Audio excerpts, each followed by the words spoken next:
I'm Kevin Shaw, and you're watching Long Haul.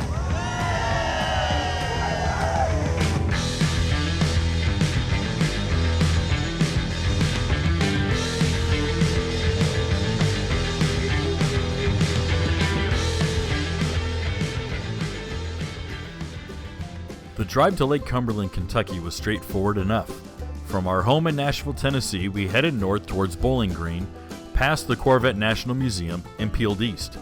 At the southern end of Kentucky Highway 92, nestled at the bottom of a hollow, was Jamestown Marina. Today we joined the Middle Tennessee Personal Watercraft Club, and doing so meant bringing a Yamaha. This wasn't my first time with the riding club, and nearly every time I had, I was the only rider aboard a Sea-Doo. The trash talk had bordered on intolerable, so I decided to play it safe and bring our 2018 Yamaha GP1800 Wave Runner. Gas mileage wouldn't be a problem for the supercharged ski, as long as I stayed out of the higher RPMs and laid out of the boost. Plus it's got an 18.5 gallon fuel cell, which means I wouldn't be needing to stop for fuel more than once during the day's ride. As we waited for club members to launch their skis, I fiddled with my tie-downs, securing my blue Coleman cooler to the rear platform. I typically always bring a cooler chock full of drinks and snacks on rides like these, primarily because I bring one of my kids with me. Long distance and group rides have become family outings around our house, and the two oldest of our girls alternate between who gets to go with Dad on a new jet ski trip. Best of all, the groups are always welcoming to the girls and try to keep on their best behavior, which is both very considerate and greatly appreciated. Although most of our riding group had already arrived, launched, and loaded up by 10 a.m., we were still waiting for the last few stragglers to make their way through the crowd and find a place to park. By 11 a.m., we had circled the wagons and slowly began our ride. Inching west through the no-wake zone, we ventured northward into a winding finger before it tapered off into Jobs Fork. Turning back around, we retraced our course and continued northeast into the upper bend of the Cumberland River before churning due north into Caney Creek. To the right, we idled past Wolf Creek Marina into Hughes Branch. The cliff sides of Lake Cumberland are an unusual pairing of typical southeastern lush greenery and browning high desert brush. The flat rocky channels reflected our wakes, churning narrow channels into butch bathtub wash. Then, the sheer sides would suddenly give to pebbly shoreline, and the river would calm to a glassy swath. Undulating hills jumped high, carpeted with dense tree life, and then give way just as abruptly. It was dizzying. After a short stop in Ace Hollow, we returned back south towards the Stake Dock Marina and the LC Tiki restaurant. Due to the influx of guests, the eatery was put on a special event menu, limiting our choices. Nevertheless, the meal was fine, duly welcomed, and all were satisfied, including some nearby turtles swarming the pylons, all hoping for a rare scrap of food to find its way into the water. With our bellies filled, we idled around the dock to refill the tanks of our watercraft.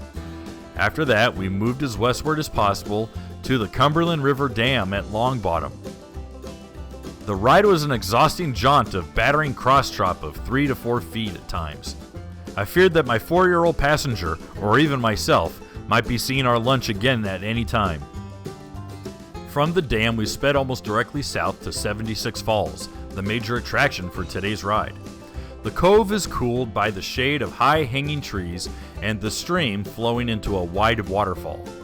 We idled through the crowd of floaters and took turns idling through the brisk falls. Given the scenery, we each pulled out our various cameras, GoPros, and smartphones and filmed each other being doused by the heavy showers.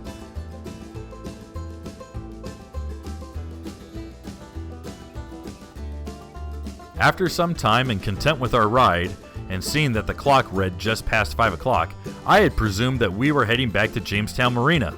Not so, cried the Middle Tennessee Personal Watercraft Club's president, Mike Majak. The final leg of our trip was easily my favorite and certainly worth the wait. Referred to as Raccoon Creek by one club member, the canyon's name appears nowhere on any map that I could dig up. Rather, the path was an ever-narrowing serpentine of nearly perfect undisturbed glassy water nestled deep in a valley of high-reaching hillsides.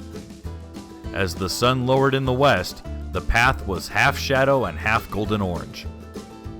Wide sweeping churns hastened into tight technical maneuvers, forcing me to twist the supercharged GP1800 around patches of reeds jutting vertically out of the water and around bulbous rocks poking from the shoreline. Inexplicably, I had managed to inch my way up to the front of the line, although having zero experience in the area, or knowing particularly where I was going.